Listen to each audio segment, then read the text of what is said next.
Client Services Director at IMI Mobile.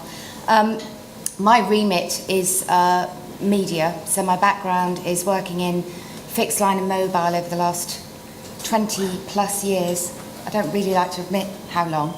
I'm here to talk to you today about social interaction and the media. We'll all be aware of how important social interaction has become. There will be a video available on YouTube, which is from Steve Godman, who's the commercial director of IMI Mobile. And he's talking to Paul Skeldon about, not just about what IMI Mobile are doing, which is what I'm going to talk to you about, but generally about what's happening out there in the broadcast landscape. For those of you who don't know IMI, and I'm aware, being here for the last few days, that lots of people don't know IMI. Really? Yeah, I know. I've been quite surprised. I think I know some of you. So IMI has been operating in the UK for about 15 years. You'll probably be aware that IMI bought Win PLC about 4 years ago. We recently listed on AIM, that was in June this year. We raised 30 million. And some of you may be aware that we actually purchased Text Local last Friday, which is a rather large, very successful business in the Midlands, which supplies SMS services to local businesses.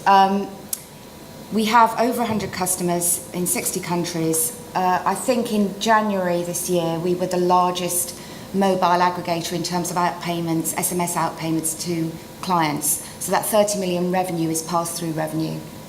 There are 650 employees worldwide. There's about 100 of us in the London office in Farringdon. I don't really want to take you through all the clients, but to give you some idea, Jay Patel, who's our CEO, likes to talk about mission critical, so delivering mission critical services to enterprise, media, corporates. I think Barclays is an interesting case because we work with Barclays internationally to deliver PIN numbers via Ping It. So clearly that's very timely. If some very rich businessman in Hong Kong doesn't receive his PIN number on time, we have to go and find out why. So Barclays is a very good example of the sort of mission critical service we're delivering. We also work with various media enterprises, and I'll come to that soon. AA, I think, is an interesting one as well. If you're stuck on the motorway and you've broken down and you want to know where your rescue van is, we send SMSs to you with updates every 10 minutes, telling you where the van is. So there are some interesting cases. I'm more familiar with the media clients at IMI because this is my area. So for the BBC, we have 6,000 licensed users of our DaVinci platform, which is what I'm going to show you today. And the DaVinci platform is a platform which enables social interaction with the radio and broadcast audiences. And I've got some examples to show you. I think it's probably best to go to the examples, actually. So we know how important social interaction is becoming now. I don't know how many of you watch X Factor. I never did, and I've had to watch it this year. But X Factor this year, for the first time, they're doing Twitter voting for free. So whereas all of the interactions to date have been paid for, SMS, mainly SMS actually, this year they're doing Twitter voting for free because there's been so much pressure from the youth audience to enable the youth to vote without paying. And the irony is, I think that ITV would love to monetize that. And it's that subject specifically which Steve Godman talks about in the video that I've mentioned. So DaVinci Social is our platform, which is used by the BBC, it's used by Global Radio, it's used by Orion Media, it's used by UTV. And it's used on a self-serve basis. So there are 6,000 users at the BBC. There are hundreds of users concurrently. And this platform, and I would love to have done a live demo, but it's actually quite complex. It ingests SMS, Twitter, Instagram, Facebook feeds into one screen. And the screen that the user is seeing is based on their status and hierarchy. So to give you an example, if Nick Grimmy is on Radio 1 in the morning, and he says, okay, what do you guys think about Scotland's independence, right to independence? And he'll say, okay, so tweet me, send me a message on Facebook, or send me an SMS. And what our platform does is it ingests all of that content, and the producer, who will be sitting in the studio with Grimmy, will take their feed, they will analyse all of the answers, they will choose the information that they want the audience to hear, and they will send that screen to Grimmy so that he can read it out on air. So it's this platform which is enabling that interaction, audience interaction across every BBC radio station, nationally, regionally, locally. And also we use it for broadcast. So recently we've used it for BBC Three Free Speech, which is a sort of youth question time programme, and we use it live in the studio.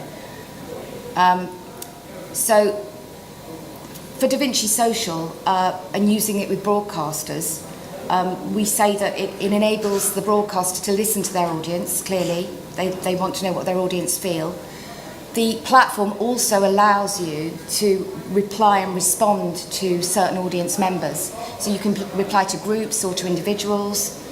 You can publish content. It also, interestingly, enables you to contextualise the content. So if you want to know yes or no, is the audience happy or sad? There are various indicators and flags, and you can look at the mood of the audience using the platform. And then when a programme is finished, you can actually analyse the data that's been ingested. So it does everything from a broadcasting perspective. I don't know if any of you have seen The Voice, but there's a social wall. And once they've all had a chat, they go back into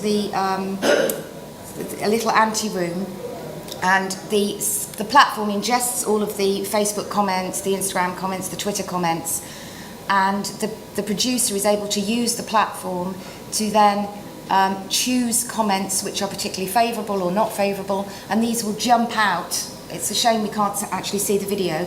They jump out of the social wall. So the presenter will be talking, and the comment that they've chosen will come out of the screen, and they will read that comment out. So that's one use of the Da Vinci platform. So Global Radio, another interesting client, and most people will be familiar with the 8 brands. They use our platform to run all of their campaigns, so competition campaigns via SMS. In 2013, they ran over 2,300 competitions using our platform on a self-serve basis. So apart from the social wall, we have something called which is called the curation console. Within the platform, we have something called the campaign console, where you can set up short codes, set up tariffs, and put out a competition live within about 3 minutes. So it's a completely intuitive platform, enabling anyone to set up an SMS competition across any tariff, across any short code. Obviously, that short code has to have been allocated to you, whether it be shared or dedicated. But Global Radio have been a very, very important client, because they have, in effect, formulated how we've delivered the campaign console. And we're just in the process of, in fact, we've done the same for Orion Media, who are a much smaller business. But we've enabled this business in Birmingham to have access to something that they feel is really powerful. So they're using the social tool and the campaign management tool to run all of their programming.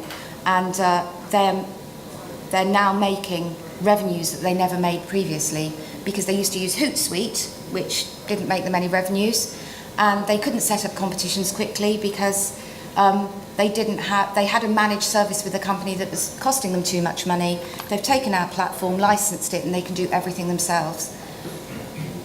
The Box. I think this is an interesting one. The Box is a JV between Channel 4 and Bauer Radio. So it's the largest music channel in the UK. They've got 7 brands. It's very, very much a youth audience. And we recently started doing their competitions, but instead of a SaaS model, they've come to us and said, can you fully manage our service? We don't really want to do it. We don't want to really be involved. So, in fact, this competition, win 1,500 quid's worth of vouchers for Topshop or Topman, which would be very appealing to a youth audience.